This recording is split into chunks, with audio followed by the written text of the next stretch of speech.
Peace. Welcome to the culture here on the Black Star Network. Folks, we got a fantastic show lined up for you.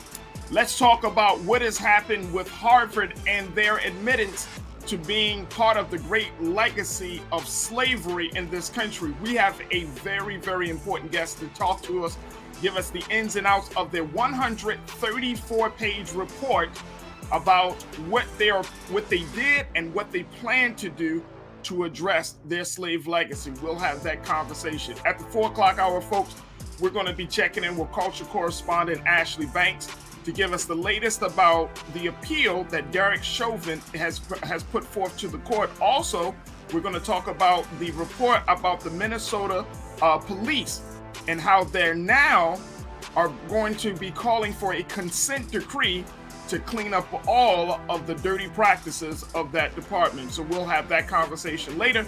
Let's talk about parenting.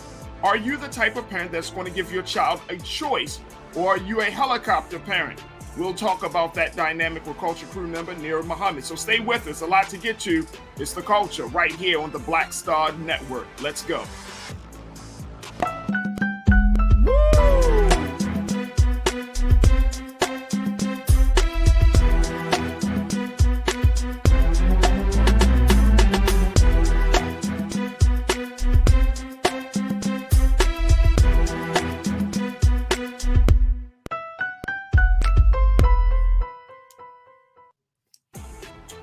Folks, welcome to the show. I am super excited today, folks, to have a conversation with you about something that I think that has been really on the minds of a lot of people since this announcement has came out, that Harvard University has admitted that it has served, that the transatlantic slave trade was an integral part of its establishment.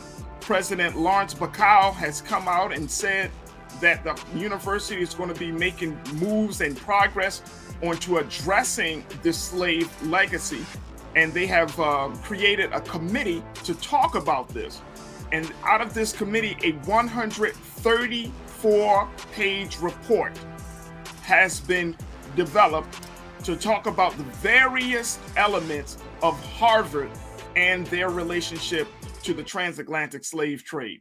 So today, we thought that we needed to have this big conversation, but I could not have this conversation by myself, or we couldn't even have it with our culture crew members.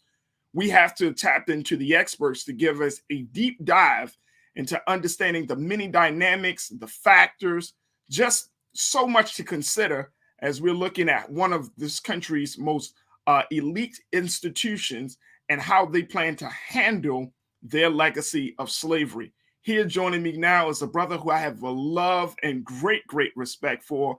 We had the opportunity to share the platform on Thursday nights, and he is just rocking and rolling. He's a professor of Africana Studies at Howard University. He's the host of The Black Show. He can be seen and heard in so many different spaces. He's one of our premier scholars in the country. I'm so happy to have him on the air with me, my brother, Dr. Greg Carr. Dr. Carr. Hey, Farajii, it's good to see you in the daytime, brother, on the East Coast. We missed you, though, man. I know you can't work 24 hours a day, but we missed you on Thursday nights, brother, the power table. That's right. Oh, man. Look, let me just tell you something. It's such an honor and a privilege to have you joining me on this side of things, brother. And, Thursday nights has always been an exciting night for me. We talked about a lot of things, and more importantly, I learned a lot just from listening to you, the passion that you bring, the level of history. I mean, when Dr. Carr comes on the air, you stop and you listen. That's all you do, man. You stop and you listen. You take notes. Because you're about to get schooled, son. You're about to go to school. I felt the same way for Thursday nights for a long time. And now 5 days a week, we get to learn from you, brother. Congratulations, man, on the culture. And like so many others who are watching, and the numbers continue to rise on Black Star and beyond. I just learned so much. And I love the intergenerational dialogue you bring, the expertise, the level of preparation. Before we went on, you said that's all you do is think about this space. So man, that's all I do, and it shows. And it shows. That's all I do. And your show, of course, the Black Table. People love it. People tune into it. They watch it. You can check it out. It's streamed on Fridays, folks, here on the Black Star Network. And it's a phenomenal show. Gives you a lot of insight. And people always ask me, and I don't know why they ask me. I'm like, why don't you talk to Dr. Carr? They say, man, does he like really own all of those books? Yeah. my bank account over the years, my poor black man bank account was held to say, yes, why did he buy these books? But yes, these are my books. But no, man, you know, it's for us, by us. So just like Black Star Network and the producers, man, telling Joel backstage before this, man, you know, shout out to the Black Star Network and to Roland Martin. I mean, we wouldn't be having this conversation. And now we have Roland in the evening, we have you in the daytime. And so between y'all, man, just the foundation has been laid for something truly transformational. I appreciate that. I appreciate that. Absolutely. Thank you. Hey, look. And you know, I had that, you know, we had our sister Reese on. Yes. Just a few weeks ago. Yeah. And I told her I'm gonna bring her back. So I was like, nah, you coming on this side. No, you know, and I'm waiting for the promo for her situation to drop, right? We all are. We all are. But in the meantime, you got a deep bench, brother. I'm loving the diversity of hosts. I mean, not hosts, of guests, the diversity of conversation. Man, you seem to, you just keep finding people, man, and I love it. Brother. And it's every day, which is just like, whew, hey man, my hat is off. That range is remarkable, brother. Thank you. That really means a lot to me. Yeah. But no, I you know, when we look at this conversation, and Joel and Shannon and the team and I, we were just all talking about it, and we were like, Dr. Carr. Oh. Dr. Carr. Because there are a number of professors I have a great love for. Yourself, one of my other favorite professors, Dr. Ray Winbush, from Morgan State University. I mean, you know, you think about the brilliance that you brothers bring to the conversation is fantastic. And so for a conversation of this magnitude, I did not want it to be just a haphazard conversation. Sure. Because I feel like with Harvard being the institution that it is, Doc, it represents a lot for a lot of people. It represents so much for America. But then to have this, and I don't want to say it's a bombshell, because I don't know if we are truly surprised that this institution was connected to the transatlantic slave trade the way it was. Right. And when we start to look at it, they put out this 134-page report detailing various elements. And I'm looking at the report right now, Doc. Okay. I mean, they broke it down into various sections or chapters, rather. They have an introduction, slavery in New England and at Harvard, financial ties, Harvard and the slave economy. They have chapter 4, intellectual leadership, Harvard slavery and its legacies before and after the Civil War. Chapter 5 is the long legacies of slavery, segregation, marginalization, and resistance. And then they have chapter 6, which is a conclusion. And then chapter 7 is recommendations to the president and fellows of Harvard College. And then there's 2 appendices attached to this report. First and foremost, when you heard this announcement from Harvard, what was going through your mind? Were you surprised, or were you like, no, not finally? No, not in the least. Harvard had to get in the game. I mean, it had already been beaten to the punch by our sister Ruth Simmons, who, of course, convened the conversation at Brown University. Ruth Simmons was the first woman of African descent, first person of African descent to be the president of an Ivy League school when she took over Brown University some years ago. And she convened, as a former African-American studies professor, Dr. Simmons, a committee to investigate the role of Brown in enslavement. And of course, she retired from Brown to great fanfare, and then decided to return to the South. She's from Louisiana. And she is just now retiring from being the president of Prairie View A&M. So Dr. Simmons kind of pointed the way to this. And as they mentioned in the report, in the recommendations phase, section 7, they note her. And they also note some other places. Princeton Theological Seminary, which has created a $27.6 million reparative endowment. Brown pledged $10 million. 10 was raised by private donors. and 8 million from the Brown Corporation. And we know that I'll quote Scott Galloway, professor at NYU, who calls these Ivy League schools and others who are Ivy adjacents, the Stanfords, the Universities of Chicago, basically the NYUs, they're basically hedge funds with who admit the children of the donors and a few other exceptional Negroes and others and burnish their brands. So Harvard was a little bit behind the curve. Georgetown had raised some money, and they're talking about descendants of those who were enslaved. They mentioned the University of Glasgow, in fact, in the Harvard report. So Harvard, of course, is Harvard, which means, oh, we can't let these other schools outdo us. So they are going to set aside $100 million in an endowed fund to basically engage in forms of, I don't know, they don't call it reparations. They wouldn't be that silly. That would get them on the hook. I'm sure their lawyers workshopped every line in what they wrote. But, you know, in the case of Brown, they put together some money for K-12 students in Providence, Rhode Island. They engaged in loan forgiveness for students, fellowships in terms of slavery studies. In terms of Harvard, and I know we're going to talk about this in a minute, finally.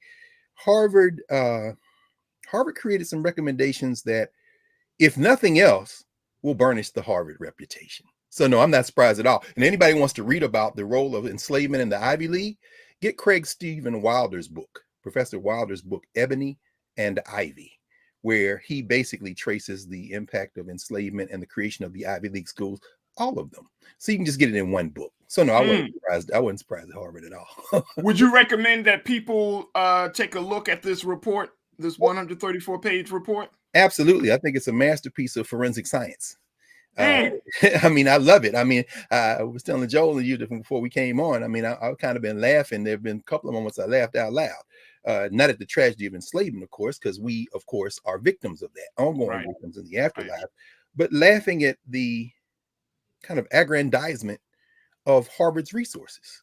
Sven Burkett, who has written a number of studies talking about enslavement, he's got a book called Empire of Cotton. As it is noted, Burkett and his students, including undergraduate students, have been tracing some of this stuff for a very long time. And now, you know, in the wake of the reckoning of 2020, so-called, and of course, President Bacow in 2019 called this piece together, you know, Burkett plays a valuable role. And there's some top-notch scholars involved in the committee that was pulled together. Tamiko Brown-Nagin, who we've talked about before, you know, Professor Nagin at the dean of the Radcliffe Institute, professor of law at Harvard, who just wrote a great book on Constance Baker Motley, Evelyn Hammonds, Annette Gordon-Reed. I mean, there are a number of people, but again, reinforcing the Harvard brand. I started to say Howard, but we'll talk about that in a minute. Right. Little Sisters of the Poor Benefits Association, that is recommendation number 3, I think it is. Building partnerships is what they call it. But we'll talk about that with HBCUs. Right. So, folks, I would advise folks that are watching today, if you want to get a copy of the report, you can download it for free at legacyofslavery.harvard.edu /report. legacyofslavery.harvard.edu /report. And you can read the report for those who are interested, those who would like to see what Harvard has to say about their involvement with slavery. This is an opportunity for you to see it. Dr. Carr, when we look at this, $100 million, and my first thought was, well, where did they get this number from? First, even before the number, what was the impetus of even creating a committee? And I know you mentioned everybody else was kind of doing it, but do you feel like there was a singular incident that was like, you know what, we need to do this? Or is it just a number of things that happened over the past couple of years? And you know, whether it's George Floyd, the killing of George Floyd, whether it's all of those things, what do you think really got Harvard saying, okay, enough is enough, we got to say something? Well, Harvard is the brand, as we know. It's not the King's College in New York, which was later renamed Columbia University. It's not any of the others. It's not Yale. It's Harvard. Harvard is the American Oxford, the American Cambridge, the American University of Berlin. It is the the brand by which all other universities are measured. So $100 million is a lot more than 27.6. $100 million is more than 10. In other words, the number, I'm not going to say it's arbitrary, but it's a nice round number that it adds a zero to anybody else. You know, right. You know, and it sounds big. It sounds substantial and significant. No question. And just like Mackenzie Scott, who was giving away millions in unrestricted funds in terms of philanthropic efforts to historically Black colleges, tribal colleges, and other institutions, the money on her Amazon stock has made that money back that she gave away and more since she's been giving it away. Harvard's not going to miss $100 million, and it's an endowment. It's not direct investment. It's not like they're saying, okay, we're going to give $10 million to 10 different HBCUs to do what you want. No, it's not. No, it's not that. It's not like they're saying we're going to endow several K-12 institutions and you can do what you want with the money. In other words, it's not a form of reparations. It's really the money's not really going anywhere in terms of, you know, Harvard is going to, and for some of that money, I'm sure, pay itself. And you know, they're offering, among other things, the possibility of exchange programs with Harvard faculty and HBCU faculty. Now, maybe they're going to pay the HBCU faculty salaries when they come work at Harvard. But of course, that would mean that the HBCUs would have to pay the Harvard salaries, which would actually hurt the HBCUs. Anyway, I'm not sure how that's going to work. But the point is that that $100 million is not being given away. To quote the line from the Jimmy Stewart film, It's a Wonderful Life, Potter's not selling, Potter's buying. But at any rate, so that they're burnishing their reputation. Now, is it better to have this money than not set aside? Of course, it's better to have this money set aside. But I'm not surprised at all. In fact, when the opening at the beginning of chapter 1, the first line in the report said Harvard's motto, Veritas, which means truth, of course, inscribed on gates, doorways, and sculptures all over campus, demands of us truth. What? And as you know, brothers, as it is said to have been said to Pontius Pilate, when Pontius Pilate said, "What is the truth?" and would not stay for an answer. So when you read the report, the truth of the matter is a great deal of it is big up in Harvard. It's big up. In fact, when I first saw the story break and downloaded the report, I went looking for the things about Harvard that I expected Harvard to lift up. Who are the exceptional Negroes that it is let in? So I went looking for the HBCU folk. The Du Bois is in there, of course. Eva Beatrice Dykes, a lot of people don't know her. She was at Oakwood College. She came out of DC, went to Dunbar High School, went to Howard, came to Harvard. They said, we don't count the Howard degree. You got to take a Harvard degree. They talk about that in there. Richard T. Greener, who was the dean of Howard's Law School, was a graduate of Harvard University. He's in there. But what I'm looking for, and then I started reading the footnotes. And as I read the footnotes, what I noticed, take Eva Dykes, for example. I'm looking at Eva Beatrice Dykes, who was the first woman of African descent to qualify for a PhD, complete the requirements for a PhD in history. One of 3 Black women who graduated PhDs the year she graduated. And I'm looking at the footnotes, and what I see accessed is the Radcliffe archives for the things they have in their archives of Eva Dykes. I said, that's cool. But what I didn't see were the books written by Black scholars, including a cat at Oakwood for years, talking about Eva Dykes. I'm like, how did Harvard evade the opportunity to quote Black scholars writing at Black institutions about somebody they're saying was a person who suffered racism at the place that, well, I tell you, chef's kiss. So yeah, you got to read it, man. Forensic science. It's a beautiful elevation of the Harvard brand in a kind of moment of, I don't want to call it cosplay, but self-flagellation in pursuit, as they said, something that ends of them truth. Anyway, we'll see. I want to, Keenan, before we take our first break here, I want to throw this up here. Well, let me do this. No, we got to take a break. I'm going to take a break. When we come back, I'm going to break it down what Harvard says they're planning to do. It's not only a report, folks. Trust and believe. It's not just about putting out of this report. They have some ideas. They have some goals in place that they are striving to accomplish. And we're going to share with you what those goals are, the implications. I mean, look, we got Dr. Greg Carr here. They're going to break it down for us, give us some insight, and help us to shape our context in providing some analysis around this whole conversation about Harvard's $100 million legacy of slavery fund. So stay with us. We just getting started. Stay with us. A lot to get to in the next 30 right here on The Culture, here on the Black Star Network. We'll be right back.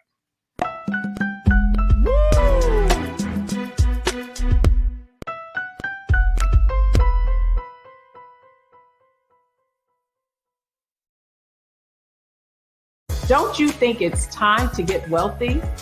I'm Deborah Owens, America's Wealth Coach, and my new show on the Black Star Network focuses on the things your financial advisor or bank isn't telling you. So watch Get Wealthy on the Black Star Network.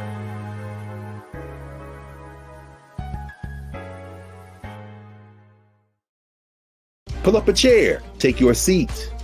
The Black Table with me, Dr. Greg Carr, here on the Black Star Network. Every week, we'll take a deeper dive into the world we're living in. Join the conversation only on the Black Star Network. Hi, I'm Dr. Jackie Hood Martin, and I have a question for you. Ever feel as if your life is teetering and the weight and pressure of the world is consistently on your shoulders? Well, let me tell you, living a balanced life isn't easy. Join me each Tuesday on Black Star Network for A Balanced Life with Dr. Jackie. We'll laugh together, cry together, pull ourselves together, and cheer each other on. So join me for new shows each Tuesday on Black Star Network, A Balanced Life with Dr. Jackie.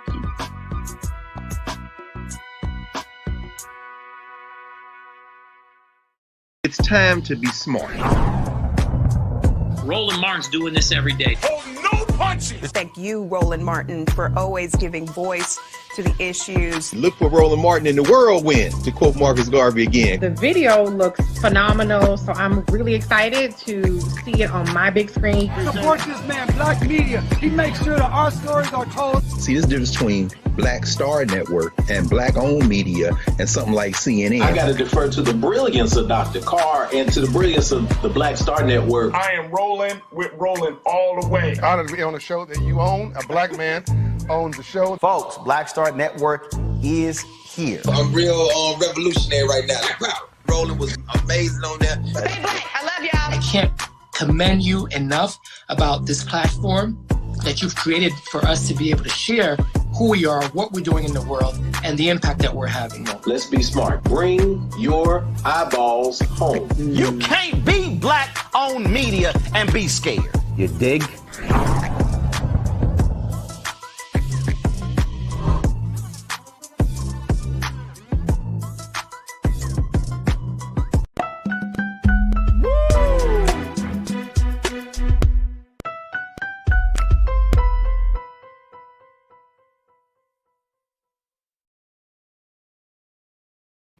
Folks, we are having a conversation around Harvard's claiming or saying that they're going to commit $100 million to create a legacy of slavery fund after they have come out with a 134-page report outlining their involvement in the transatlantic slave trade. This report of the Presidential Committee on Harvard and the Legacy of Slavery shows intimately, based upon their history, their research, and the work that was done by their committee, that Harvard gained and benefited from slavery. And so they are trying to come clean with this report and with other ideas and goals to address this issue. We've been talking to Dr. Greg Carr, who is a professor of Africana Studies at Howard University and is the host of the Black Star Network's The Black Table. Dr. Carr, I want to throw up here just something that they put out. This is what Harvard put out. Keenan, if we could post this quote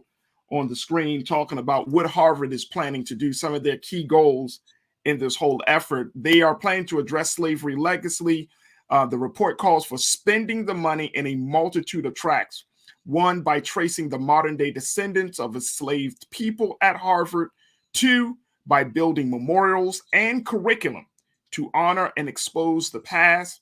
Number three, by creating exchange programs between students and faculty members at Harvard and those at historically Black colleges and universities, HBCUs, and by collaborating with tribal colleges.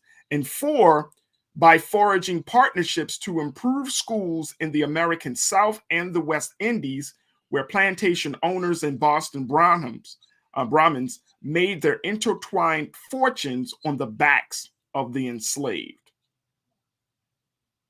Seems like these are very lofty goals here. And Dr. Carr, when you look at goals like this, I mean, I'm talking about the memorials, the curriculum, and they said that a lot of these goals are vague on purpose because they wanted to hear feedback from other folks within the Harvard community and outside of the Harvard community to add to it. But do you think this is a good start? These four goals, is this a good start for us? It's a great start for Harvard. I don't think anybody should be applauded for confessing to a crime. Right. Now that's fact. So, I'm always wary when we celebrate having been abused, when an abuser says I did it. That doesn't really change the relationship. And in reading through the recommendations, I understand they were intentionally vague. The direct descendants, I love this one. Let me read it again. It says, we further recommend that in recognition of its lineage, the university engage with these descendants through dialogue, programming, information sharing, relationship building, and educational support. Through such efforts, these descendants can recover their histories, blah, blah, blah. The last one there, educational support. So you're giving scholarships? Now, in the case of Georgetown, which offered assistance to those who are direct descendants of those who were enslaved under Georgetown's auspices, including several Africans who were actually sold to keep the university's doors open, those people still have to satisfy Georgetown's entrance requirements. So, we'll see. I mean, and that's just in terms of the people who can trace. Now, mind you, there is a lawsuit. Tamara Lauren is having a lawsuit because one of her ancestors is in that photograph collection that is at Harvard, that Harvard now claims that it owns. I mean, so they're in court about that. So you got a direct chance to do the right thing there. But let's move on quickly because I know we don't have a whole lot of time. The enduring partnerships thing was interesting. The visiting appointments between HBCU faculty and Harvard faculty, that's interesting. Okay, as I mentioned before, the other thing they said is maybe they're going to establish a Du Bois Scholar Exchange. So HBCU students, junior level and above, can come to Harvard, and Harvard students can go to HBCUs. Now, that kind of exchange program has existed for years among HBCUs and HWCUs. But here's what I found out at Howard after 22 years of teaching. There are several Ivy League schools who stopped doing it. Why? Because the Black students would spend a semester at Howard and say, yeah, we good. We're not going back. So they started transferring to the HBCU. Wow. So when I saw Harvard saying they want to establish this, my first question, and it's an open question, is, did you all have one before and then you stopped it? Because I know several schools in the Ivy League, which I won't name, and Ivy adjacents, who canceled doing it because the Black students were coming and staying. So again, there's nothing in this report that doesn't help Harvard. In fact, I mentioned this finally, Appendix 2, the note on process. They talk about all the things all the people they consulted, the librarians and things like that. They said they consulted librarians at several schools, including Howard, that digitized information for them. Well, that led me to this other question in number 3, enduring partnerships. They want to digitize collections at HBCUs to help them, what they call it, safeguard these materials. Safeguard? Really? They did. There's a partnership between Princeton and Harvard right now that is digitizing the records of the Black Teachers Association, Pre-Integration Teachers Association. It's being headed by 2 fine Black scholars, one at Princeton, one at Harvard. Again, I won't name them. Y'all can look it up for yourself. My question is, how y'all going to digitize institutional records of Black institutions that were preserved and fought during Jim Crow to end Jim Crow, and now the stuff end up at your house? Y'all ain't slick. It's gonna, and then now you'll invite 2 or 3 remarkable Negroes up there. Maybe you'll give them a Carnegie or they'll get a MacArthur Genius Grant. And what you now have said is, look at us. Look at how great we are. We're helping these. Meanwhile, the institutions themselves, maybe they'll get a couple of exchange students, a couple of exchange faculty to burnish the fact that they've worked among the Negroes. But look at how they watch it. When y'all read this, look at how they characterize HBCUs. Look on page 9 when you see HBCUs first mentioned, and they talk about them doing the best they could, but ultimately not having the resources to be. You know what? Just cut a check. Y'all love Du Bois so much.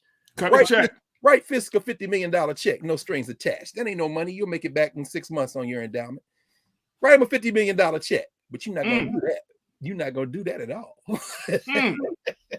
So I mean, and so it like, you know, going piece by piece, looking at each one of these goals, I'm wondering, I mean, there were Black people in the room. There were Black people at the table. Yeah. So how was it that they were in the room at the table, but yet these goals, these recommendations still come across as being Harvard's recommendations, Harvard beneficial? Because they're of Harvard. And this is not a criticism of any of them. Certainly not William Julius Wilson, certainly not Tia Miles or any of the other. And I mentioned those two in particular because Tia Miles is a younger scholar and William Julius Wilson is one of the most respected Black scholars in the country. This isn't the William Julius Wilson of 40 or even longer years ago, writing in the Negro Digest, Black World, debating about the future of HBCUs. This is the William Julius Wilson who was recruited by Henry Gates and others into Harvard when they were building that dream team, when Gates and Cornel West and William Julius Wilson and others were brought to Harvard. And then the other Ivy Leagues started doing the same thing. You know, I'm not critical of any of those Black scholars, any of those Black academics, because they are part of that system. And in those debates and rooms, you know, this is a very rich report. They're not ducking some of the difficult things that are raised. At the same time, they are part of that institution. In other words, reparations is about a lot more than burnishing the institutions that benefited from the enslavement of Black people. If you're talking about real reparations, you're talking about repair. So I don't have any problem with that. Now, if all those faculty decided that they were going to resign and come work at HBCUs, I'd be like, okay, that's interesting. Go on, because HBCUs aren't the answer either. Harvard is in Cambridge, Massachusetts. What's the situation for poor Black people and brown people in Cambridge? Just like Yale is in New Haven. Anybody been to New Haven know that there's Yale and there's the hood. So I'm saying, you know, at least with Ruth Simmons and Brown, they're talking about the surrounding area there or around Brown. Now, so I don't think Harvard is excluding any of that. What I'm saying is, as you say, if this is the start and they kept it intentionally flexible, let's see what happens next. And, you know, we'll all wait and see.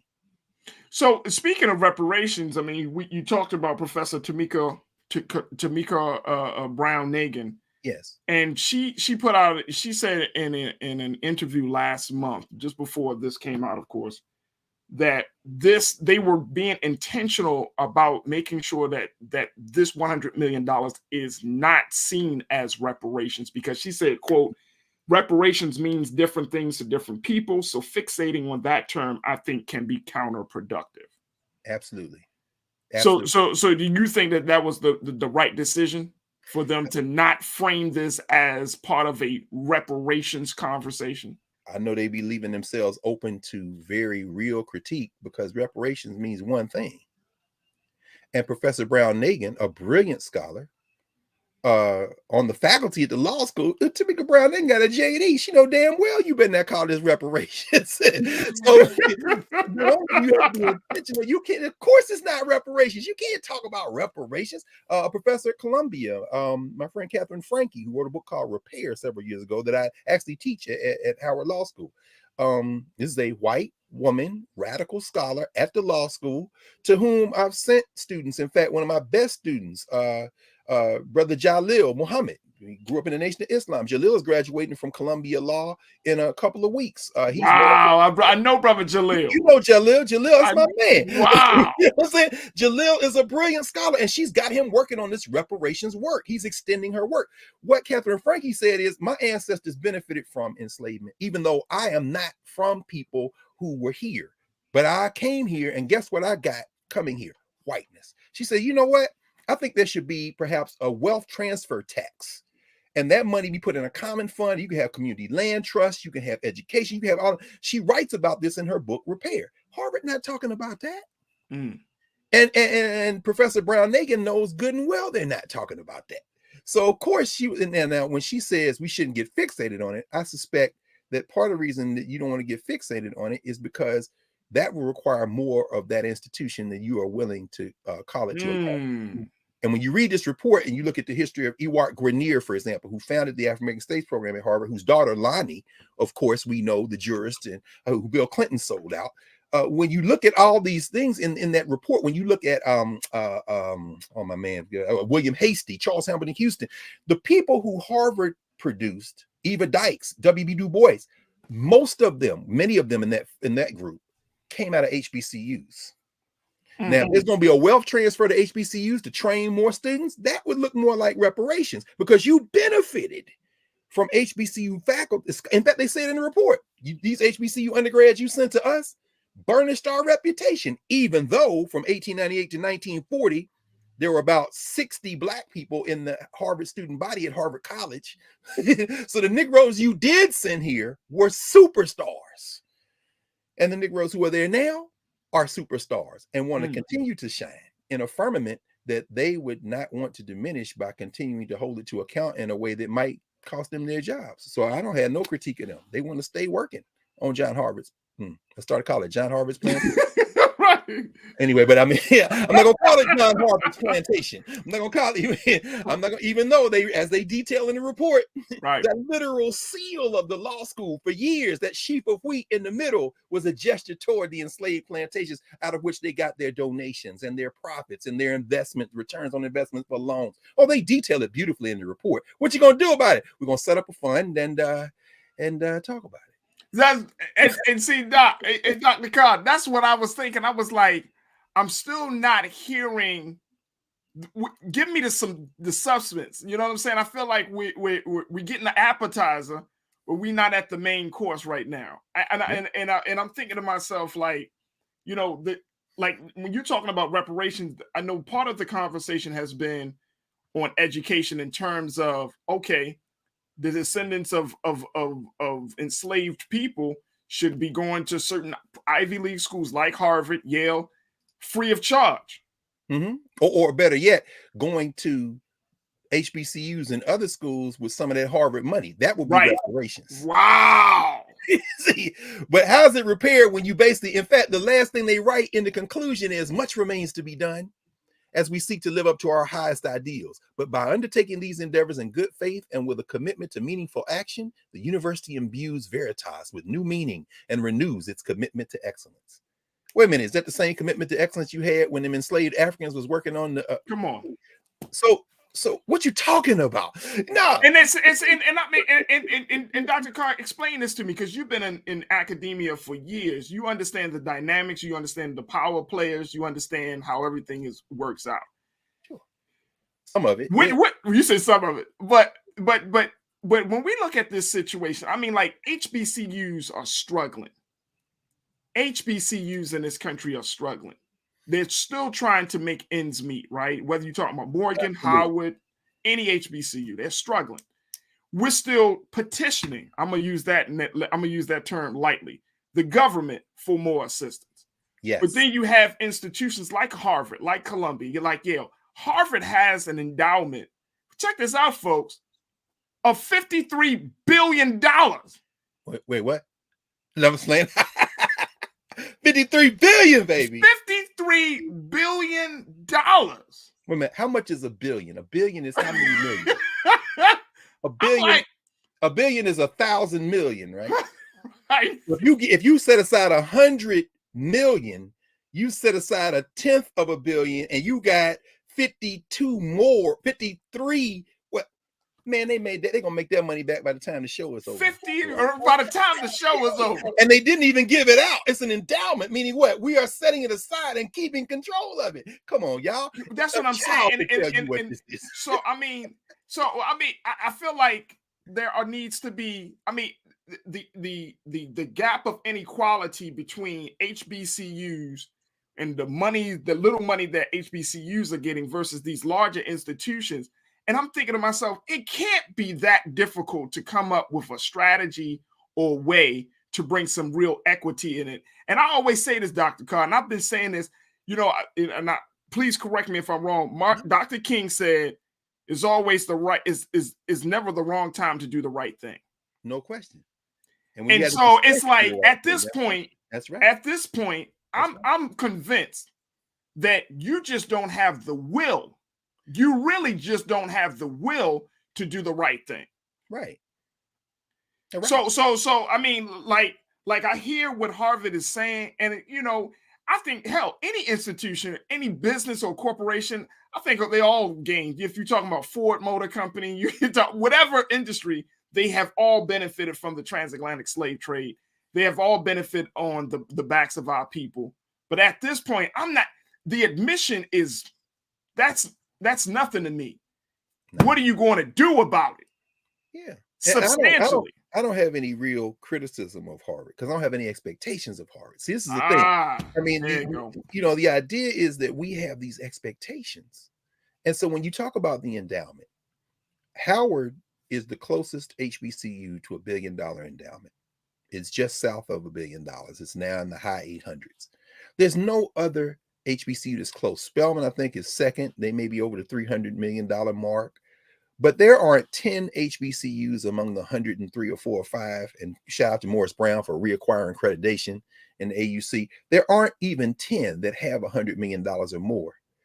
And Harvard's sitting on 53 plus and making money every day with investments that speak to their participation in predatory lending, capitalism, this kind of thing. And in the report, they talk about the challenges Black students and others have made to how they invest their money. But, again, I don't have any criticism. I'm glad that this report came out. I think it sets a model and a template for this, for how to understand how higher education works at that level. Yeah. But I do think, though, finally, Farajii, that our challenge, and you've covered this extensively, brother, in the culture over the time that you've been on the air, it involves the least of these: forgiving student debt, lowering tuition costs, addressing K-12. And what Harvard has said in this report is we want to help with all of those things by sourcing our Harvard scholars that have analyzed this material. Okay, so you're going to burnish yourself for writing new reports on K-12 education and interface with school districts. You're going to do that for free now, right? Okay, or better yet, you're going to go in these school districts with your brilliant analysis at the Harvard School, Graduate School of Education, and you're going to help them acquire the similar type of brilliant analysis, and then you're going to get out of their way, right?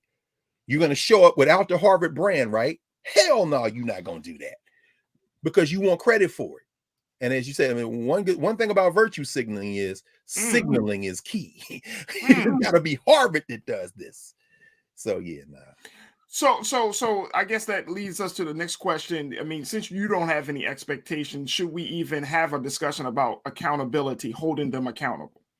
Yeah. I mean, that's recommendation number 7, ensure institutional accountability. Dr. Carr, you a trip, brother. No, they are, man. But this is what I love. They say they're going to set up an accountability institutional apparatus. You can't do that. Sure you can. No, you can't, Dr. Carr. Look, it's like, hey, Doc. Hey, look, brother. It's like when the police department. Exactly. When the police department has, and we're gonna talk about this today on the show. The police department whipping our ass, right? Farajii, and then be like, we're gonna have our internal affairs investigate. Yes, sir. You are a national treasure, brother. That's when you put it. You put it exact. That is the perfect analogy, brother. Like, how you gonna investigate yourself, brother? Well, or maybe you wait 20 or 30 years, and you go get the people who wrote The Wire, and you make an HBO series on corrupt cops and play yourself again. Hey, wait a minute! They came back to your hometown to make another show about dirty cops. And get some awards. I mean, we've seen this show before. I mean, I just don't get it. I don't get it. Yes, you do. That is the craziest thing in the world. I don't get it. How do you investigate yourself? Brother. And then you're like, it's like the conversation I think we had on Brother Roland's show, just in terms of these companies that say they want to give some money for racial justice. And then, or they give themselves, they like pat themselves on the back. No question. And it's like, that is counterproductive to what we're trying to do, to the progress we're talking about here. You can't investigate yourself. So, I mean, and I'm saying is there and please pardon, let me know if I don't know, because I really don't know, Doc. Is there a way or a commission or a group or institute or think tank, somebody that can go to these institutions and say, okay, you are at a place that you want to redress this your grievance or your ties to slavery. Okay. Yeah. We're going as outside independent group of individual scholars and researchers and historians, we're going to hold you accountable. And if you don't live up to our standards of accountability, then you owe us. Yeah. Is there absolutely, absolutely. In the appendix 2, you'll see, for example, the consultancies they engaged in. They had all these dialogues. They brought people in to have conversations, and that's beautiful. One of the recommendations they want to do when they deal with Native Americans, they want to have a landmark conference with the Native American program at Harvard to advance national dialogue on the histories and legacies of indigenous slaveries and colonialism, all this kind of thing. And I'm sure there will be publications and there will be academic accolades and this kind of thing. But here, what you just said, and they say this at the end of their report, they say, the entanglements we've had with enslavement are in the past. They can't be undone, but the present and future are ours as a university community to shape. Now, of course, within that field, here's a solution based on what you just said, Brother Farajii. Let's say Harvard says we're going to put 10, 20, $30 million into establishing an independent, almost like a community review board. Yeah. You know what I'm saying? Yeah. And we encourage, and next thing you know, because see, this other thing about Harvard did it. So guess what? Yale working on their report somewhere. Columbia, they got to get their report. Okay. Again, go get Craig Stephen Wilder's book. You probably already gonna pay him a consultancy or get him to come in and give a talk. But anyway, now you've established this separate institution and you leave it alone. Yeah. And you don't, this is the other thing you don't do. You don't populate it with your faculty members. That's right. It's not the usual suspects. And you don't build links with Social Science Research Council, the Ford Foundation, the Carnegie Foundation, the Mellon Foundation. Right. You don't then try to figure out how you can get some subsidized grants from the National Endowment for the Arts. No. We gave this group the money. And the people who were picked to decide first how to do the money came from Black institutions, came from brown institutions, came from indigenous institutions, and they don't have any ties to any of these places that create what some people have called the professional managerial class. So you know what you're not going to be able to do? Engage in what Catherine Liu and others call virtue hoarding. Because see, the thing is, it's the usual suspects, right? And they have some exquisite Blacks who will excoriate you. They'll do the right poem, they'll have the beautiful art, and they get fellowships, and they come right. And then you set them up and you get out of their way. What comes out of that? I trust what comes out of that. But then they can't do that. Why? Because there's no value in that for us. I'm about to say, Doc, there's no value in that. They can't gain and benefit. They can't control. Now, here's my final point, Doc, and I'm so grateful that you spent some time with us today. I mean, my point is that, like, at this point, the conversation about repairing the damage, we can put it as the term reparations, or we could just look at the term justice. At this point, how do we shift the conversation from just money talk to legacy building, to start to here's why I'm asking. I have an 8-year-old and a 2-year-old. Yes, sir. By the time my son, God willing, gets to college in 10 years, and then 16 years for my daughter, if I don't want to have a conversation and be like, hey, son, yeah, we got reparations back in 20-something, but we spent it. So, we're going to have to figure out how to pay for your college. How about that? I don't, that doesn't, like, getting a check at this point doesn't seem like it will ease my soul. Well, that's not going to happen. No. You know what I'm saying? Like, I don't want to check. I need to have an investment in the futures of Black children and Black people. That's what I'm saying. When we talk about the stock and all of that, what is the futures of Black children and Black people in this country? Because that's the only investment. Like, I don't need a check. Like, I work and all of that. So I'm trying to figure out what is going to be the future of the children. So that way they don't have to carry this burden 15, 20 years from now. And my children come up to their dad, Dad, it's college is crazy, Dad. Like, it's very expensive. I thought y'all talked about that 10, 15 years ago. We did, son, but a lot of Black people just wanted to check. How about that? Yeah, that's tough, Farajii. I think, and Frankie writes about this in her book, Repair. Wealth transfer, first of all, public dollars are our dollars. We pay taxes. And so policy making in terms of how to spend public dollars, if Harvard wants to make a dent, and I'm not saying they won't, again, I'm saying this is an opportunity.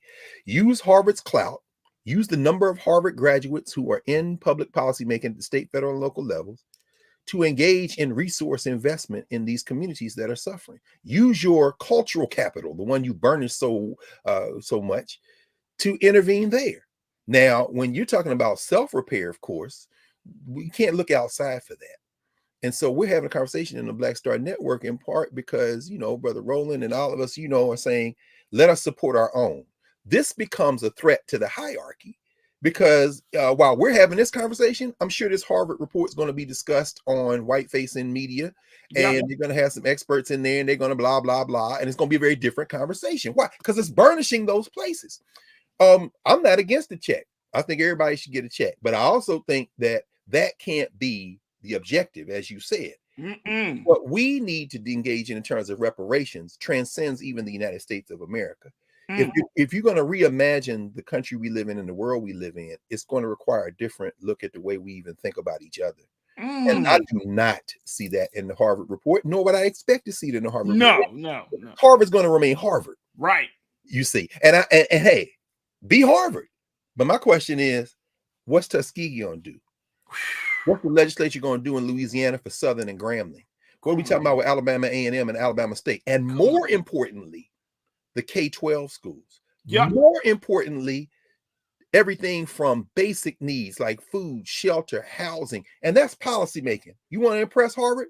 Get some of them presidents and senators and some people to act right. Right. And we'll hand and on the ground and give us the resources. I think that's the kind of thing we have to do. Yeah, I mean, at this point, Doc, I'm like, I want it all. Yeah, I want the money. I want land. I want educational equity. I want it all. Because now it's becoming more and more insulting and a slap in the face of us. Like, you got all these institutions that recognize that they have gained and benefited from slavery. Therefore, they've gained and benefited from our ignorance up to this present day. Yes. You can say that. You can, oh, yes. No, I want it all. Yes. I want, and there should be no compromise because the United States government, these institutions, corporations, they have made us and conditioned us to believe that we were gaining something, and we're in some cases, some of the worse than we were 50, 60, 70 years ago. Of course. But so I want it all. I don't want no compromise. It's like, nah, bro, we can get a check. Well, I mean, let's get an acre of land for each family.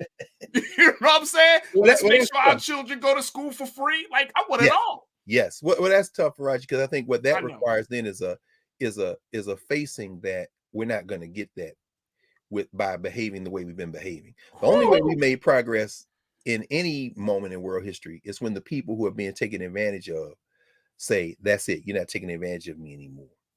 So when you say that, of course, I think about the fact that again, Martin Luther King is evoked. Went to school at Boston University, had to come out of Morehouse and Crozier Theological Seminary, right there in the area. And Dr. King, of course, when he's critiquing militarism and materialism, when he is critiquing this whole structure that the society is based on, what you're talking about can be done, but it can't be done as long as we're asking. We have to turn away. One of the reasons Harvard almost has to write a report like this, and the other schools have to do it, is because people are increasingly turning away from those institutions. Yeah, as well they should. Yeah. So it's like, wait. Look. We understand. People are like, I'm not, but damn about Harvard. Ask yourself this: why was Nas a fellow at Harvard? Why did he receive the Du Bois medal? Why is there a hip hop archive at Harvard? Why? Because those young people from the Caribbean and from Black and brown communities in New York and everywhere else stood on their own ground, made their own culture without asking permission for anybody. It became so important that these places that want to be prestigious had to associate themselves with it. That's how you get reparations. You build your own. What Elijah Muhammad on say? Accept your own and be yourself. Your own, be yourself. Watch how quick we get reparations when we decide we're gonna reserve our labor. We're not running up and down the football field for University of Alabama anymore. We're gonna go play Tuskegee. Oh, we've got to investigate the yeah. Go ahead. It ain't gonna be enough yet. Anyway, hey, Doc, I love and appreciate you. I love it. Man, I'm telling you, I love and appreciate you. This was a real honor, but your brilliance, your analysis, your insight, brother. I mean, just looking at this, I'm walking away from this conversation lifted, and I hope that our watchers are as well. But you gave us some real food for thought. You gave us you gave us a helping heap in the food for thought today. So I appreciate you for breaking this thing down, because one of the big things that we try to do on this show, and of course on yours and Brother Roland, is that we want to just move away all of the smoke and mirrors and let's get right to it. Let's see it for what it actually is. No question. For the culture, Bible, for the culture. Great for job. The culture, brother. All the culture. Dr. Greg Carr, host of the Black Table, professor of Africana Studies at Howard University. Dr. Carr, I'm going to say this on behalf of so many people. Thank you, brother, for being so good for the culture. Thank you, brother. Thank you, brother Farajii. Keep it up, brother. We all be watching. I appreciate it. Folks, we got to take a quick pause. When we come back, we're going to switch gears, check in with our culture correspondent, Ashley Banks, check in with culture crew member, Nira Muhammad, to get the latest around the situation that is happening out of Minneapolis with the Chauvin Appeal, and what is going on with Minnesota and their talk of having a consent decree in their police department. Stay with us. That conversation is coming up next, only on The Culture, right here on the Black Star Network. We'll be right back.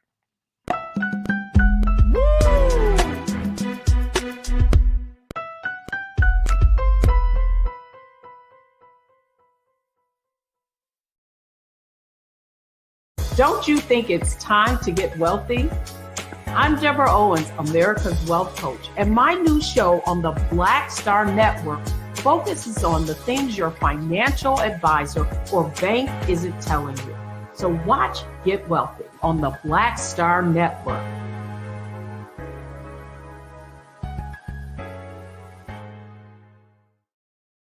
Hi, I'm Dr. Jackie Hood Martin, and I have a question for you. Ever feel as if your life is teetering and the weight and pressure of the world is consistently on your shoulders? Well, let me tell you, living a balanced life isn't easy. Join me each Tuesday on Black Star Network for a Balanced Life with Dr. Jackie.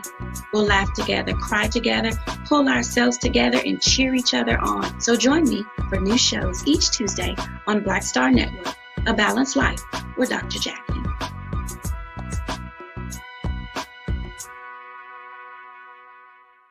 Pull up a chair, take your seat. The Black Table with me, Dr. Greg Carr, here on the Black Star Network. Every week, we'll take a deeper dive into the world we're living in. Join the conversation only on the Black Star Network.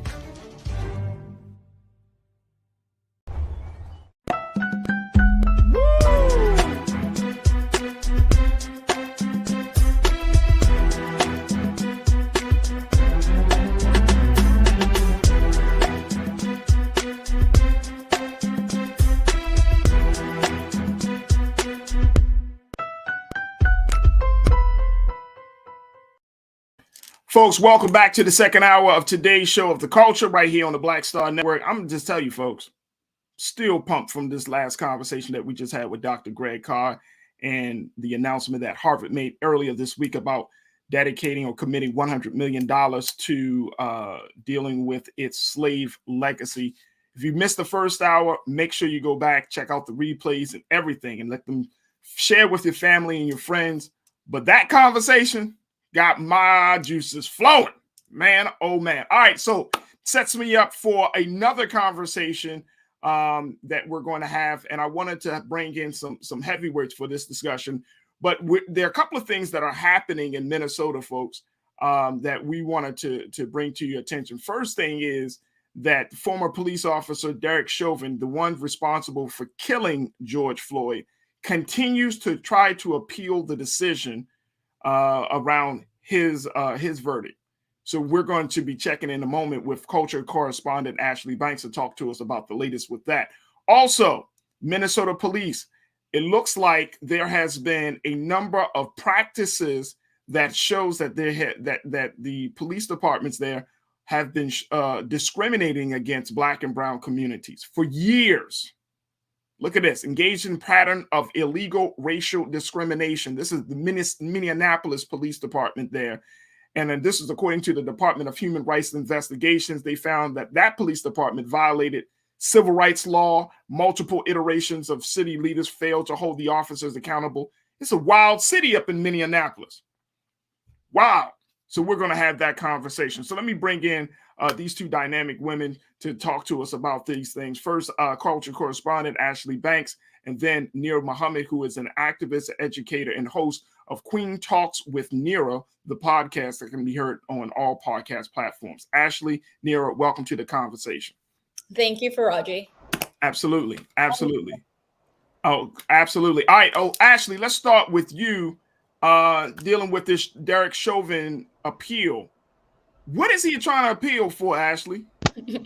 Yeah, a lot of people were asking that question, Farajii, because it makes absolutely no sense. We all saw the video. We saw what happened. And Derek Chauvin is responsible for killing George Floyd. Now, he and his legal team, they filed an appeal on Monday claiming that he had an unfair trial. And so they give these reasons. They say that the media coverage was biased. The media demonized Chauvin while glorifying George Floyd. They mentioned that the jury was intimidated by the ongoing protests that were taking place against Derek Chauvin and against police brutality in general.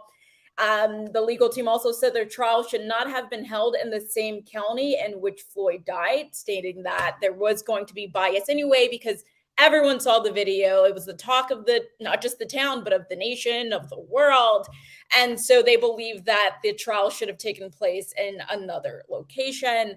And the legal team cited that during jury selection, the $27 million settlement that was reached between the city and Floyd's family was announced during that time and really made the jury biased. And that's why he was convicted. Chauvin was convicted of 22 and a half years. So basically, they're just saying, Farajii, that it was an unfair trial. And so they have three options what they're asking for. They're asking a court to dismiss his conviction.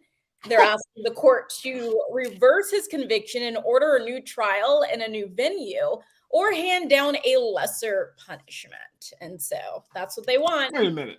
Did they ask the court? Did they ask the court? What exactly was they smoking? Should have. Get the hell out of here, man. Yeah. Are you serious?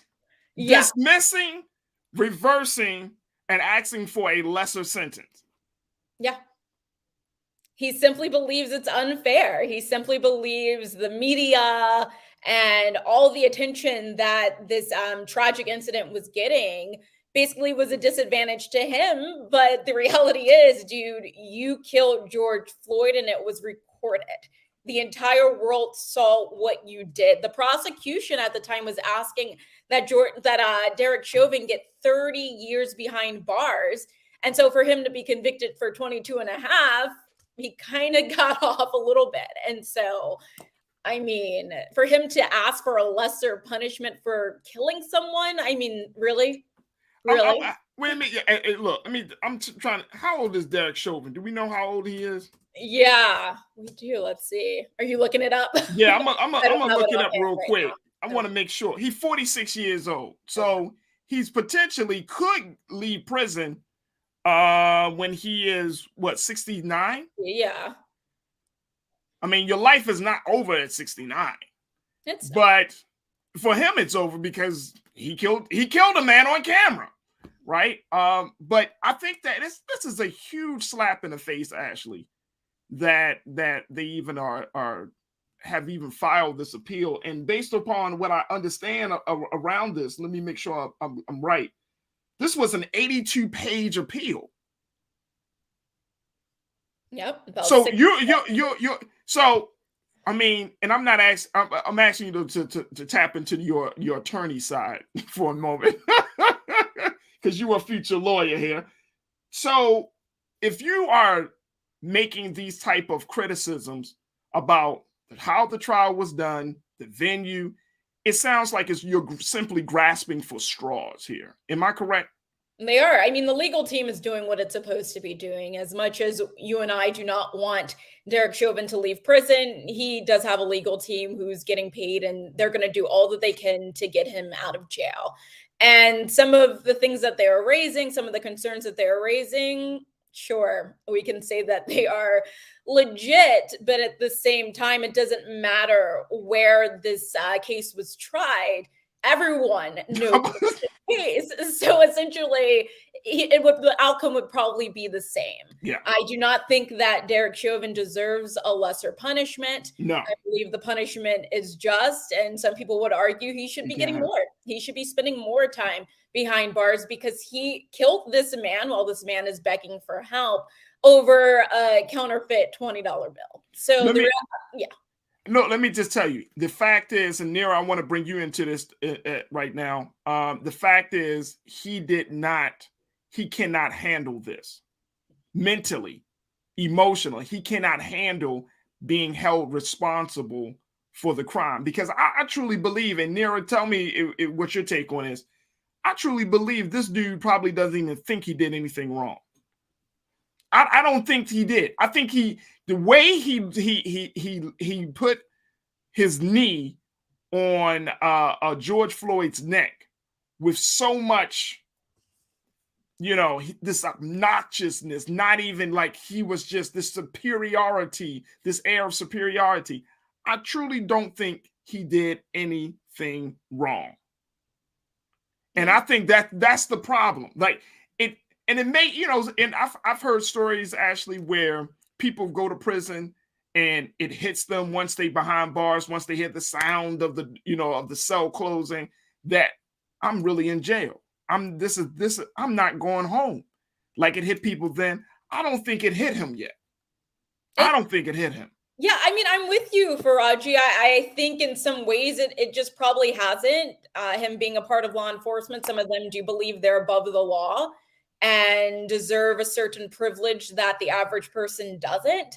And who knows, there was a case in 2017 where he used excessive force against a 14-year-old, where he held a 14-year-old by the throat and used his flashlight and beat the 14-year-old on his head, right? And so it's like, he's probably used to having this power and abusing this power and getting away with his actions. And so, yeah, this could come as a shock to him that he's actually in jail after being a law enforcement officer for as long as he had been.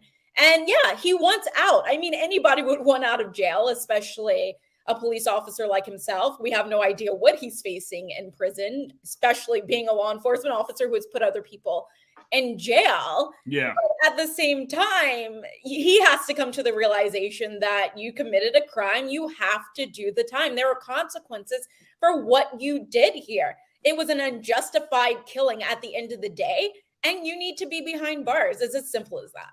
Absolutely. All right. Culture Crew member Nero Muhammad wanted to bring her into this discussion. Nero, when you hear that, Derek Chauvin is still trying to, finagle his way to get a lesser sentence, to finagle his way to getting a whole new trial, how does that make you feel? I'm not surprised at all, because he should feel like he was justified in the killing. Why? Because every other cop before him felt like they were justified by getting off. Was he justified? Obviously not. But come on, guys. How many other white police officers have murdered Black and brown people and gotten off for it? He's probably saying like, why me? Why am I the anomaly? How am I the one that goes to jail? Heck, George Zimmerman never got jail time, but obviously look at how his life has turned out. I would be more surprised if he took his sentence lying down than for him appealing. I'm not surprised at all, because that's that white male privilege. He doesn't think that he did anything wrong. He thinks that he was justified in killing George Floyd. So that's why he's going to continue fighting this appeal until they say, this is it, you're done, you can't try to appeal it anymore. He feels justified in his killing. And if he does know that it's wrong, he's never going to admit to that. Because at the end of the day, that's too much like right. That there's pride, there's ego, there's, again, white supremacy, and it's just the male ego too. So you have all these things playing a part in this. And then you have this becoming such a global phenomenon. George Floyd was a global phenomenon. We had never seen protests happen globally the way they did until Breonna Taylor and George Floyd. So again, this has been a lot more media coverage than any other case. He is correct. But I think it's because we've gotten to a point where we as a people, we're tired. We as a nation are tired. And then globally, people are tired. Yeah. Again, Black and brown people aren't just treated this way in America. This is a global issue. So when you see people coming together around the world, something has to be done. So maybe if the George Floyd case had not caught on so well in the media, maybe the outcome for Chauvin would have been different. Maybe he would have just gotten a slap on the wrist like so many other officers did. So that is why he was expecting his case to go just like all those other cases before him. That's an excellent point. Excellent point. And actually, Melvin Wright, who is checking us out on YouTube, said there was no place that the trial could have taken place where no one had heard of the case.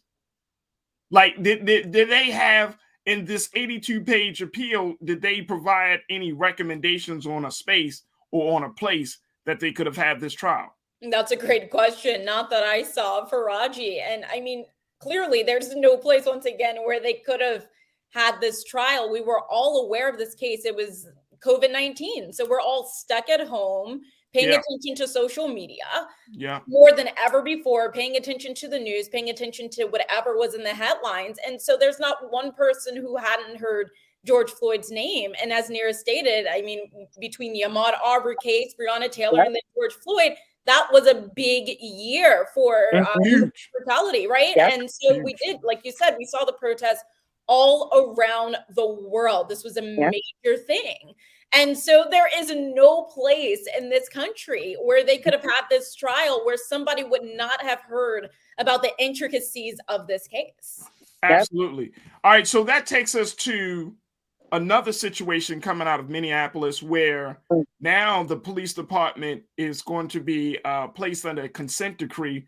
In Baltimore, we know, we are very familiar with this because the Baltimore City Police Department is under a consent decree. But essentially, a consent decree are a list of not just recommendations, but some mandatory things that the department will have to do based upon the Department of Justice review and evaluation of the department's practices.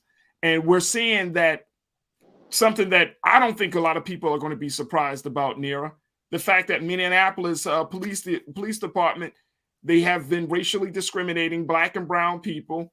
They have been doing illegal things. I mean, we can go down the list because guess what? Probably a lot of police departments around the country are doing the same damn thing. And they get called out for it. Yeah, I mean, to them, they're above the law. It's not illegal to them. I'm doing my job. This is what I'm supposed to do. You're not out there with me when I'm, going on these calls. They feel justified. I think that's the key word here, that justification. They feel justified. And we as a people, we're seeking justice. So it's like this. It's a battle because it's a battle of also our humanity. It's a battle of our morality. It's a battle of, even races when you think about it. And I hate to say that because you know me, I'm not one of those people that wants to make every single issue a race issue. That is not me. But you got to call it as you see it. Yeah. When you're looking at systems across America, police systems, a 5-year-old should not cry when a cop pulls up behind our car. Our 5-year-old should not cry simply because a cop pulls up behind our car. That is a reality down to our babies. Our babies feel like that about the police. So how do you feel as an adult, especially as a Black man? So to even live in this type of fear, we got to keep our foot on their necks because we need to be calling out more and more police stations than just Minneapolis, or departments rather, because this is an ongoing issue in America. It's not just happening. These are not isolated situations. These are situations that are kept quiet, that are ignored, and we as a people have to push that envelope. We got to push these conversations and change and reform. And so when we look at this, Ashley, and I mean, here are some of the big key findings and recommendations from the Minnesota Department of Human Rights. This is what they said yesterday in their report. They broke it down into police culture, saying that there was race-based policing in Minneapolis, primarily a result of police force culture, that officers, supervisors, and trainers received deficient training, which emphasizes a paramilitary approach to policing that results in officers unnecessarily escalating encounters or using inappropriate levels of force. That's the first one about police culture. Look at that. The use of force. That the report found that officers use higher rates of more severe force against Black residents than white people in similar circumstances. Boom. Boom. Traffic stops. They found that the officers are more likely to stop vehicles with people of color and indigenous individuals, often for minor offenses. I mean, they go on and on, talking about how, even going in terms of looking at how they have been misogynistic against Black women. I mean, this stuff is just, it gets to the point, Ashley and Nira, where it's just like, bruh, like, you might as well, I don't even know what can be done at this particular moment, because as much as I'm not surprised by this, I'm tired by this. Yeah. So Ashley, what's your take on that? Yeah, no, I'm with you. And first, I was surprised that the Department of Justice wasn't the one that launched this investigation. It was the Minnesota Department of Human Rights, and they launched it within a week after George Floyd was killed. And so looking through the report, and they laid out some steps where they can find solutions to these problems, or suggested solutions. And they were saying there needs to be better training and more accountability, the same things we have been hearing for years. And like you're saying, we are tired. I mean, we've been hearing about this forever, since the beginning of time. Like, we've been hearing about these issues. And so to me, sure, you can say training, but if it's a mindset, you can't train the mindset out of these individuals. And then when it comes to like accountability, who's holding the people that are in charge accountable, right? So you can have it's supposed to be the city government. Yeah. It's supposed to be the city government. It's supposed to be, well, I don't have much confidence. I have a quick question. With the FOP, it's supposed to be that everything in America, if you look at very quickly, Nira, and I'm gonna get to your point, everything that we see and from a systemic institutional standpoint is supported by a checks and balance system. Like, you can't, if you violate this, then these are the consequences. That's how America is set up. Supposed to be set up. Go ahead, Nira, what's your point? Right. Oh, so I was asking. So I was thinking about how, as educators, we are constantly having to take professional development training. It's ongoing training that we have to take in order to stay up to date with our certifications. Are there systems in place for police officers where they have to go through ongoing training? Not before you became a police officer, you had to go through these trainings. Even as teachers, I've had to take ethical bias trainings. I hate them personally. But they are important. They are necessary. And I think I mentioned this before, having Black women, and it was funny because we had Black women who actually trained us the last few times that I was a part of this training, and she was great. She made it better than what the training normally was. But just thinking about having those trainings where they're ongoing, for one, they are taught by someone who does not look like them. Mm-hmm. Or is a part of course, the FOP, or because I have another police officer train you. We get outside entities that come in and train us as teachers. But do they have something like that in place for police officers? Well, yeah, the police officers go through training all throughout. Now, do they go? Okay. I don't think police officers go through as much training as teachers do. And well, I mean, obviously, they don't have to have a degree. But I'm just saying, No, it depends. And I've talked to police officers. They do have certain trainings. They have bias trainings, implicit bias trainings. They have sensitivity trainings. They have all of that. We had Dr. Tyrone Powers on.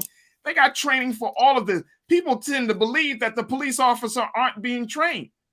But they are. So that's a good point. So they are being trained. They're just not doing the right damn thing. Okay, so that was the point I kind of wanted to get to then. So they are being trained. Nothing's changing, so the trainings are not working. Is it the training not working or the human not working? The human. But my thinking then is now we need to change the process of becoming a police officer. Yeah.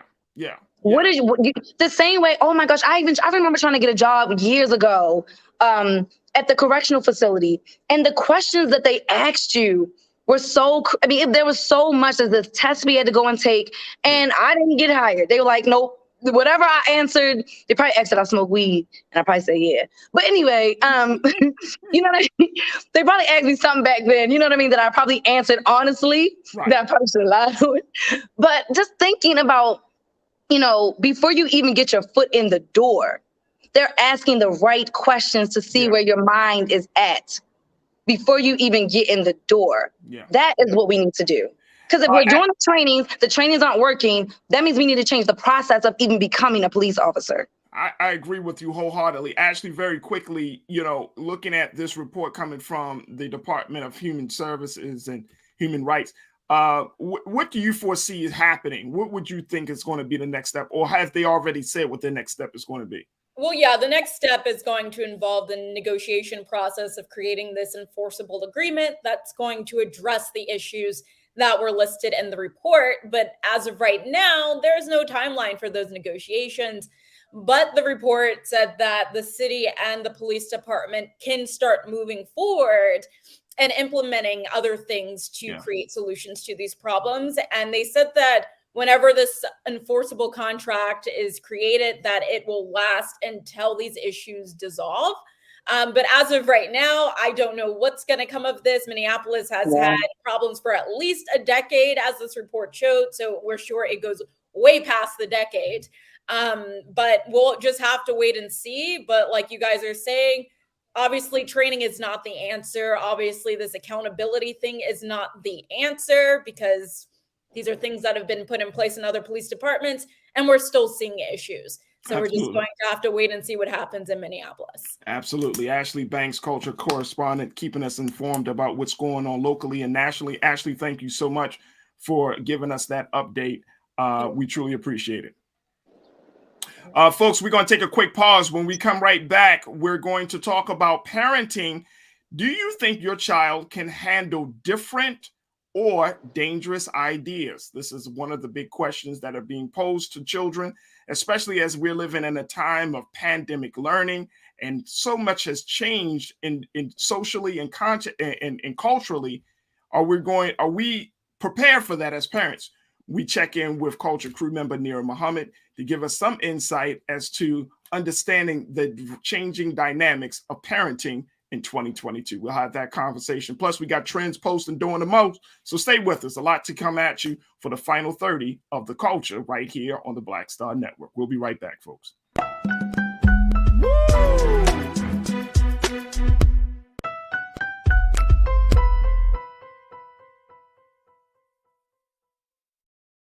Pull up a chair, take your seat. The Black Tape with me, Dr. Greg Carr, here on the Black Star Network. Every week, we'll take a deeper dive into the world we're living in. Join the conversation only on the Black Star Network. Don't you think it's time to get wealthy? I'm Deborah Owens, America's Wealth Coach, and my new show on the Black Star Network focuses on the things your financial advisor or bank isn't telling you. So watch Get Wealthy on the Black Star Network.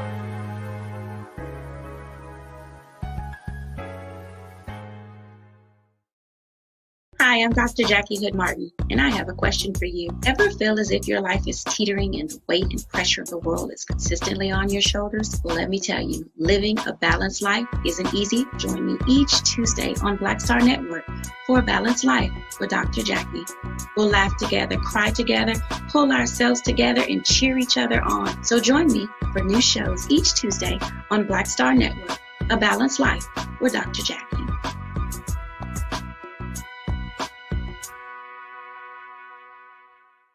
It's time to be smart.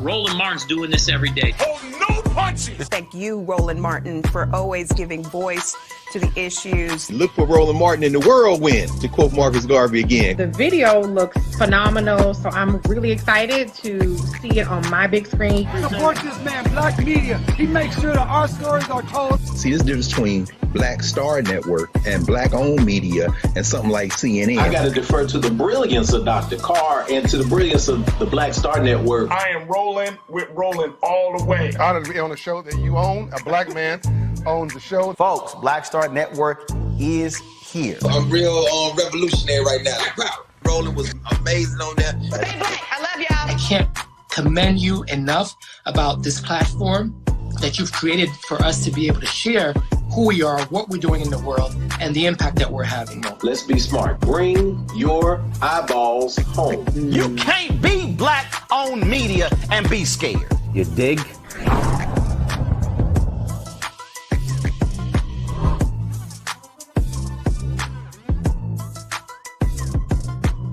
It's time to be smart.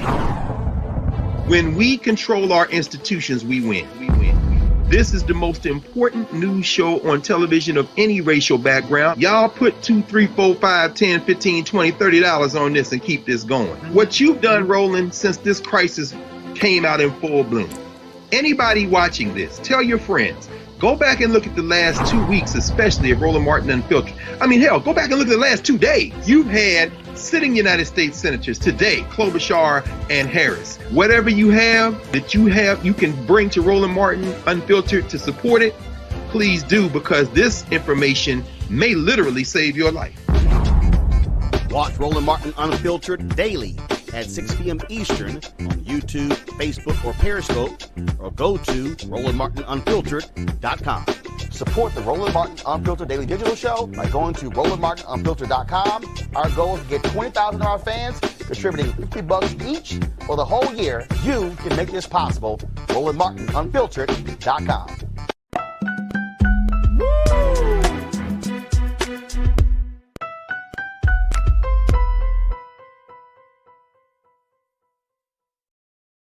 All right, folks, we wanted to have a conversation about parenting because things are changing in this current culture of parenting, from everything from pandemic learning to understanding the intricacies and complexities from things from social justice issues to gender to everything that's happening in the world. And so, you know, you might be wondering, who else is going through this kind of trial of trying to figure out how to parent your child?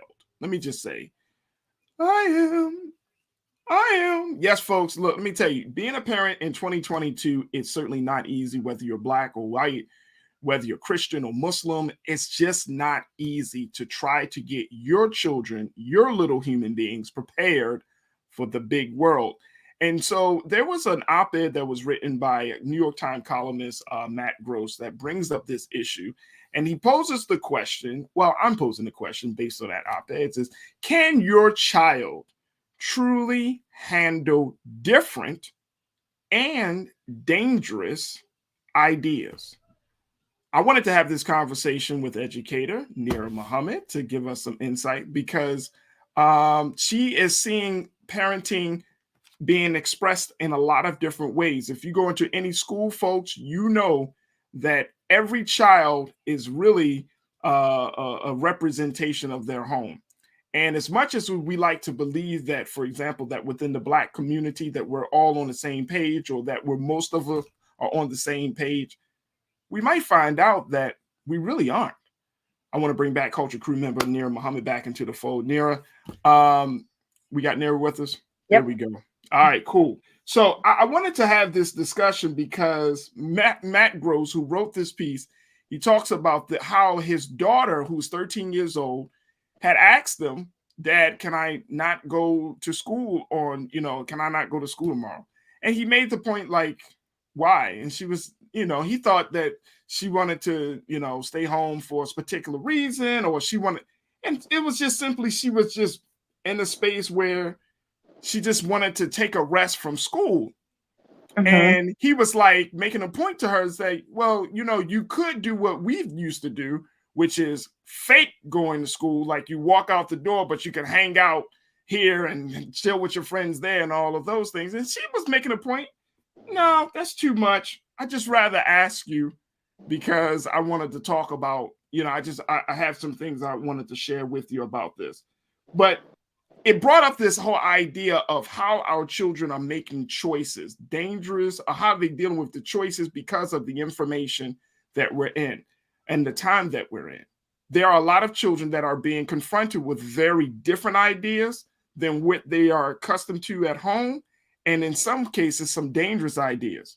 So, for example, and you know, there were parents giving an uproar about Turning Red, the movie Turning Red. Oh, children should not have to learn about menstrual cycles. This is not appropriate for children. There have been parents that have been protesting, as we've been seeing across the country, certain books that the children shouldn't read. So it's asking us, it's forcing us, and I want Keenan post this. Let's put this quote on our screen because I think this is it. This is what Matt said. When I look at the broader cultural landscape, I feel isolated in my permissiveness. Parents, or at least the parents who seem to win media attention, are freaking out over everything their kids see, read, and do. Leaving aside the usual political battles between left and right, what's at play here are two fundamentally different conceptions of parents' responsibilities to their children with the same ultimate goal. Here's the question, though. He said, do you offer your kids broad exposure to the world in all of its beauty and foulness and hope they make good decisions, or do you try to protect them from ideas and activities that you see as dangerous or immoral and also hope they make good decisions? That's a big question. These are two big questions. What's your take on this? So first of all, the ignorance of him telling his daughter, you should have just ditched school so she could ditch school. You don't know where she is. No. He said, he told her no. He did say, no, you can't just stay home for no valid reason. So I have an issue with him telling her no. As an educator, your daughter asked you for a mental health day. Your daughter asked you for a mental health day. We need mental health days. Right. Personally, okay, and here's the thing. I was always a straight A student in school. I could literally go to my mom and say, Mom, can I stay home today? I just want to stay home today. Sure, you can stay home. Why? Because she knew that as a student, if I missed anything, I was going to make it up, that it was not going to affect my grades, nor was it going to affect my learning. She also knew that I was very studious and that if I asked for a day home, it was because I really needed it. To think that we as adults are the only ones who need mental health days, who only need breaks, is just weird to me. Like, that doesn't even make sense. Children have feelings. Children, you know, they need a break sometimes too. And we don't know what's going on at school. Maybe she's being bullied. Maybe someone's been making fun of her. Maybe she's really tired. Maybe her classroom is extremely, extremely disruptive and she just mentally just needs a break from it for a day. I would never tell my child no. This doesn't sound like a child who is constantly asking, can they stay home, or lying and saying that they're sick. She sounds like a very responsible 13-year-old. The kind of 13-year-old that I would definitely be like, sure, but let's talk about it. What's going on? That's when you open up and have conversations with your children. That's like a first step to good parenting. Open communication with your children. Because the worst thing that you could do is cut your child off and make them feel like they can never talk to you. That is the worst thing that you could do. So I would never just completely shut them down. No, you're going to school. And the first question is, well, what's going on? Why do you want to stay home? That's a perfect opportunity for you to have a real conversation with your child. Now, so the other question about, do we expose them to stuff or do we try to shield them? Personally, I think it depends on the age and the developmental level. There are certain things that I'm going to expose to my 10-year-old that I would not expose to my 5-year-old. There are certain conversations that I would have with a 15-year-old that I would not have with a 10-year-old. So you have to think about this from a developmental level. And also, you know, and I'm just going to throw this out real quick. My teaching philosophy has always been, to be a great teacher, you always have to be a student. So even as parents, we have to think of ourselves as children. We have to constantly be learning and evolving so that we can teach those new concepts and evolutions to our children. We can't always just think off of what was going on 5 or 10 years ago. That's not the same reality. Our children are not, I wasn't exposed to having a smartphone when I was in elementary school. I have elementary school children now in 3rd grade who have an iPhone. So to have a 3rd grader with an iPhone versus back when I was in 3rd grade, we didn't even have smartphones when I was in 3rd grade. Cell phones weren't popping like that. And you definitely didn't have one in elementary school. So I can't teach them on the same basis of back in the 90s. This is not the 90s. This is 2022. So we have to think about where we are as a society now, the age of our child, the level of maturity of that child, because every 10-year-old is not the same. And you have to also think about, you know, I'm not a big fan of the whole shielding thing. I just think that there are certain things that you introduce as certain developmental stages. That's what I'm going to say. Right. Which is part of the conversation that needs to be had with either, you know, the other parent, or, you know, like there has to be some intentionality there before you just jump into it. Like, for example, you talked about, you know, if a child say, hey, I want to skip school, I think the non-thinking answer would be, no, you can't skip school, blah, blah, blah, blah, blah, blah, blah, right? You just jump to that space, right? Versus, hey, okay, whoa, okay, what's going on? You know, and I'm just saying, you know, if your mind is not there, you just automatically turn that part on. But to Matt's point about, you know, shielding and whether you should shield, like, I agree. I think that you do need to figure out where your child is. You know, we have, and you see it every day. We have a culture where we say things like, oh, she thinks she grown, or he think he grown, or he's smelling himself, or things like that. But then I always wonder to myself,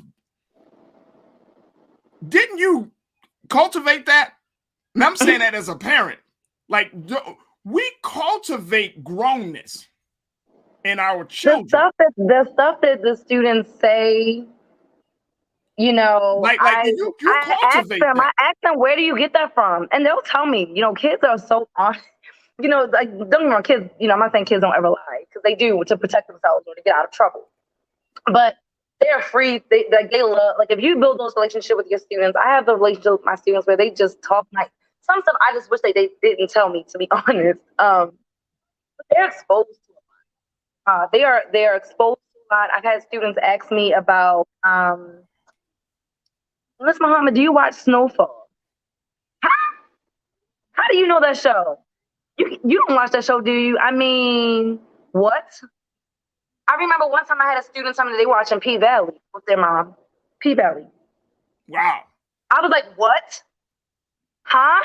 Wow. So there are definitely levels to exposure, but unfortunately, you know, some people don't think about that kind of stuff. They don't care. They think it's cute. They think it's funny. I have one student who sleeps all day in class, and I talked to his mom, and she's like, oh, that's because he's up on the video game all night. And I'm like, excuse me? Why is your child, how does a 9-year-old dictate what time they go to bed? Are you a parent or are you a friend? Yeah. Like, you're not 22. When you're 22, I can be your friend, but not at 9 years old. Right. And do you feel like, I mean, while you working and talking and engaging with those children, do you feel like that they are prepared to handle different ideas than what they have been taught? Or do you feel like that if they had a discussion about something, you know, a cultural shift, cultural changes, that they can be able to process that? Because I think that's the place that we're talking about getting children to, right? We're talking about getting them to a place that if certain conversations come up among their friends, or if they're put in certain circumstances, that they have the skill set, the mindset, the heart to be like, no, I don't agree with that.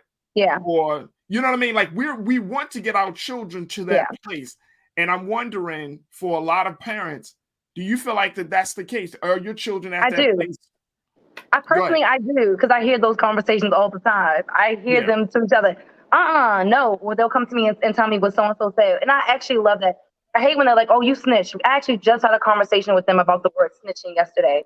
And I was just like, I had to pose the question. If something serious or harmful happened to you, would you not want the person that harmed you to get in trouble? And they all had to sit and think about it. Like, yeah, I would. So would you get mad at the person for telling on the person that hurt you? No. So I think that our children are very bright. I think that they have a lot of street smarts. I want them to have more book smart. I feel like my kids are more street smart than book smart, and I want to change that narrative in my classroom. But I do feel like a lot of them do have the skills, but then some of them don't, and it's for different reasons. Again, developmental reasons. It could be mental health reasons. It could be, what they're being exposed to at home. Some children are extremely, extremely sheltered, where on the other end, you have some that there's no structure at home. So again, you're dealing with students. It's a rainbow spectrum. You know what I mean? It's literally a rainbow spectrum. Like, we're in one class, but you just don't know what you're going to get. Yeah. Yeah. And that's a lot to deal. That's a lot to put on an educator, especially if the educator comes from their own personal views and values and biases. Now they got to readjust on behalf of the children. Let me just share what people are saying. Taylor said, shielding takes into consideration the child's ability to comprehend a thing from cause to effect. Adults have problems with that. Do you agree with that? Say that one more time. So Taylor said, shielding takes into consideration the child's ability to comprehend a thing from cause to effect. Adults have problems with that. Is she saying that adults have a problem with the cause and effect portion of it, explaining that to children? Because I think that she makes a really good point. Anytime you expose children to something, you do need to have a deeper conversation so that they can understand, well, if this situation happened, what caused it? And then what was the outcome of it? Yes, right. I do think that some adults have an issue having those conversations. I mean, I grew up in the 90s, so I didn't get the cause and effect conversation. It was more like, no, this is just what I said. I said what I said. Exactly. But I don't want to be that kind of parent, and I don't want to be that kind of teacher, and I definitely don't want to be that kind of parent, because that is where their critical thinking comes into play. Right. Are they able to critically think about a situation from start to finish? If they can, that would change the trajectory of so much of their lives. If they think about the repercussions of their actions, that could possibly change the action from the very beginning. Those are life skills that we should be teaching our children. For parents who reprimand their children, I'm not a big spanker, but if you spank your children, if you put them in timeout, never, ever, ever do that without having a conversation with them about what they did, why what they did was wrong or inappropriate, and then why they are being punished. And the punishment needs to match the situation with the quote unquote crime. Yeah. I'm not going to, why would you spank your child for making a mistake and knocking over your vase? If it was a genuine accident, you're going to go take out your belt and give your kid a beating for that? No. Maybe they were running around for 5 minutes and you kept asking them to sit down. Okay, so now you owe me back 5 minutes, and you're going to sweep up this mess that you just made. That is an appropriate repercussion to that. You broke the vase, which just happened in my class. That's why I said it. They broke the vase. They then swept up the floor. They all apologized. They owed me 5 minutes. That was appropriate. Right. And I think that when you're talking about that whole cause and effect dynamic, it does, like you said, it provides an opportunity for critical thinking, but then it helps children to understand how you got there. Yeah. To help children understand how you got to your thinking. And dear, I don't think a lot of people, like, we have been taught, and then like you said, you grew up in the 90s, I grew up in the 80s and 90s. My parents, I love them, but they did not give me insight into their thinking until after a situation. Yeah. Right. And I know that you could probably save a lot of pain and heartbreak if you just told your child straight up, hey, this is what I'm thinking. This is why. Even going as far as to say, you know what, I'm a little scared that if you did something like this, it might hurt you. I'm a little scared about that. Yes, Having that I level break it of down to my vulnerability. students. You were here the other day where I had a conversation with them about the importance of following directions. And I had to give them these different scenarios. Sometimes you have to give children different scenarios in order for them to really understand where you're coming from. And you start to, and as children, you see them open up. Oh, wow.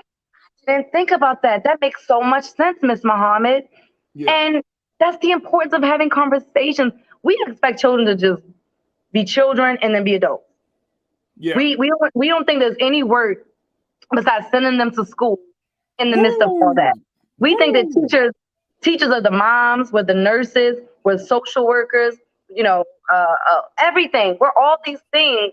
So what role does the parent play? And I think a lot of parents need to ask themselves that question. What role do you play in raising and creating a critical thinker, a critical human being, a moral human being, and someone that's going to shape our society for the future? I don't think a lot of people even think about that. Wouldn't even think about having children. No, here's what. All right, let me throw something out there. I think people think about that, but I don't think people are intentional about how much actual work that requires. Yeah. Right. You know what I mean? Like I don't think, like, when you're talking about raising a child, and I feel like I'm borderline. I love to ask people, why did you have kids? I would love to ask people that someday. What made you want to be a mom? Right. What made you want to be a dad? Because here's the other part about that. That part is there's a cultural thing, or a cultural compulsion that I think that Black people, especially within Black communities, like, we are kind of quote unquote forced, like, when you get to a certain age, to have children. Oh yeah. And then at a certain point, if you don't have children at a certain age, then people start to look at you funny and start looking at you crazy and all of that stuff, right? And so, I think that if we were honest, like, some of us did not take the proper protective measures, but then in another group of us, we thought that we could find ourselves by having children. Yeah.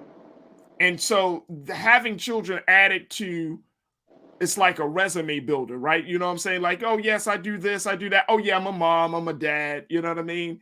And it's like, we got to be more intentional about, about raising our children. And that's why I think that this conversation is, like, important, just because you got forces coming to your children every day. Like, every day your child watches TV, watches YouTube on the tablet.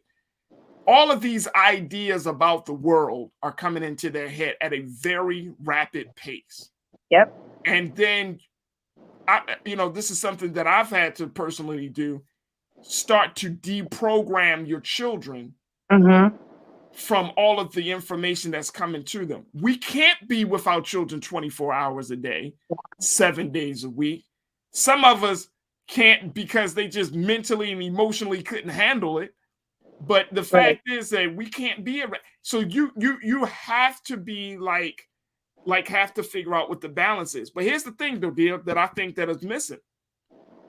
The thing is, you have to be, as the adult, you got to be clear about where you stand on issues before you can have conversations with your children. Yep, and that's why I said to be a good teacher, you got to be a student. To be a parent, you need to know. Do your due diligence, because how are you going to have a conversation with your child about something that you don't know anything about? So sometimes you might have, but kids might get the influence before it comes into you. So you might have to say, oh, wait a minute, enlighten me. Tell me about it, because that will happen.